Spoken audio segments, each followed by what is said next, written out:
ಯುಗ ಯುಗಾದಿ ಕಳೆದರೂ ಯುಗಾದಿ ಮರಳಿ ಬರುತ್ತಿದೆ, ಹೊಸ ವರುಷಕ್ಕೆ ಹೊಸ ಹರ್ಷವ ಹೊಸತು ಹೊಸತು ತರುತ್ತಿದೆ.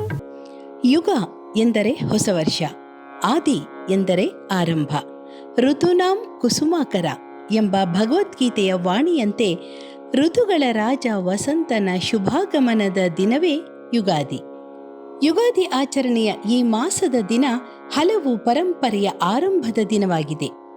ಅಸುರಿ ಶಕ್ತಿಯ ವಿರುದ್ಧ ಸಾತ್ವಿಕ ಶಕ್ತಿಯ ವಿಜಯವೇ ಯುಗಾದಿಯ ವೈಶಿಷ್ಟ್ಯ.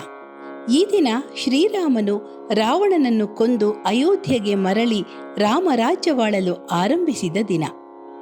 ಅಯೋಧ್ಯೆಯಲ್ಲಿ ಶ್ರೀರಾಮನ ವಿಜಯಕ್ಕೆ ಕಾರಣರಾದ ಕಪಿವೀರರು ಹಾಗೂ ಅಯೋಧ್ಯೆಯ ಪ್ರಜೆಗಳು ಎಲ್ಲರೂ ಮಂಗಳ ಸ್ನಾನ ಮಾಡಿ ಸಂತಸದಿಂದ ಹೊಸ ಬಟ್ಟೆ ಧರಿಸಿ ಮೃಷ್ಟಾನ್ನ ಭೋಜನ ಸವಿದು ಆನಂದದಿ ನಲಿದಾಡಿ ರಾಮನೊಂದಿಗೆ ಎಲ್ಲ ಪ್ರಜೆಗಳು ತಮ್ಮ ತಮ್ಮ ಮನೆಯ ಮುಂದೆ ವಿಜಯ ಪತಾಕೆ ಹಾರಿಸಿದರು. ಅದರ ನೆನಪಿಗಾಗಿ ಯುಗಾದಿ ಹಬ್ಬದ ದಿನ ಮನೆ ಮನೆಗಳನ್ನು ತಳಿರು ತೋರಣಗಳಿಂದ ಅಲಂಕರಿಸಿ ಅಭ್ಯಂಜನ ಮಾಡಿ ಹೊಸ ಬಟ್ಟೆ ಧರಿಸಿ ಸಿಹಿ ಭೋಜನ ಸವಿದು ಪಂಚಾಂಗ ಶ್ರವಣವನ್ನ ಕೇಳಿ ಹಿರಿಯರಿಗೆ ನಮಸ್ಕರಿಸಿ ಆಶೀರ್ವಾದ ಪಡೆಯುತ್ತಾರೆ. ಮಹಾಭಾರತದಲ್ಲೂ ಯುಗಾದಿ ಹಬ್ಬದ ಉಲ್ಲೇಖವಿದೆ.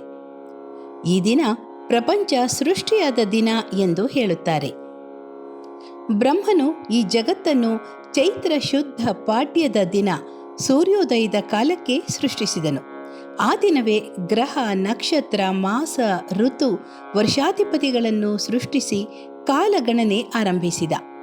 ಹಿಂದೂಗಳಿಗೆ ಯುಗಾದಿ ಯುಗದ ಆದಿಯ ದಿನ. ಈ ಹಬ್ಬ ಯಾವ ವಾರ ಬರುತ್ತದೆಯೋ ಆ ವಾರಾಧಿಪತಿ ಆ ವರ್ಷದ ರಾಜ.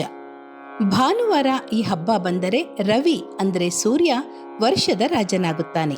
ಪುರಾಣಗಳ ಪ್ರಕಾರ ಕ್ರಿಸ್ತಶಕ 5ನೇ ಶತಮಾನದಲ್ಲಿದ್ದ ಪ್ರಸಿದ್ಧ ಖಗೋಳ ವಿಜ್ಞಾನಿ ವರಾಹ ಮಿಹಿರಾಚಾರ್ಯರು ಚೈತ್ರ ಶುದ್ಧ ಪಾಡ್ಯ ಹೊಸ ವರ್ಷವೆಂದು ದೃಢಪಡಿಸಿದ್ದಾರೆ.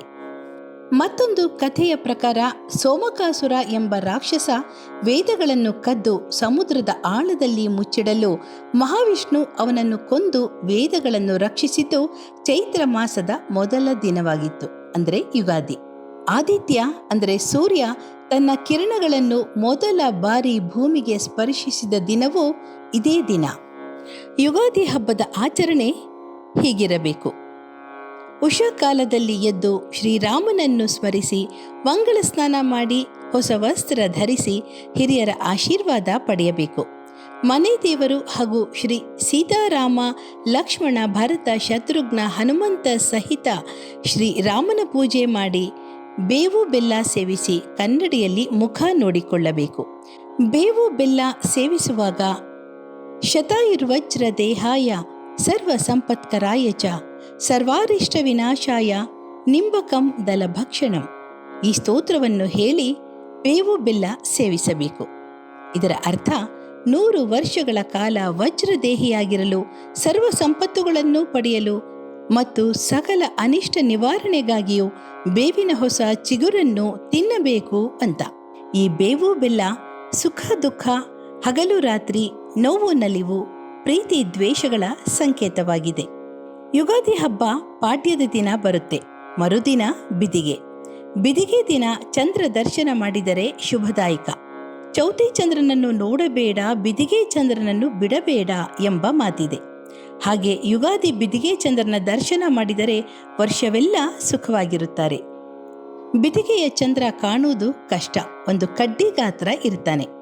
ಆದರೂ ಆ ಚಂದ್ರನನ್ನು ಹುಡುಕಿ ನೋಡಿ ದರ್ಶನ ಮಾಡಿದರೆ ಆ ವರ್ಷವೆಲ್ಲ ಸುಖ ಸಮೃದ್ಧಿ ತುಂಬಿರುತ್ತದೆ. ಈ ಯುಗಾದಿ ಹಬ್ಬವನ್ನು ಸುಖ ಸಂತೋಷದಿಂದ ಎಲ್ಲರೂ ಆಚರಿಸೋಣ. ನಿಮ್ಮೆಲ್ಲರಿಗೂ ಯುಗಾದಿಯ ಹಾರ್ದಿಕ ಶುಭಾಶಯಗಳು.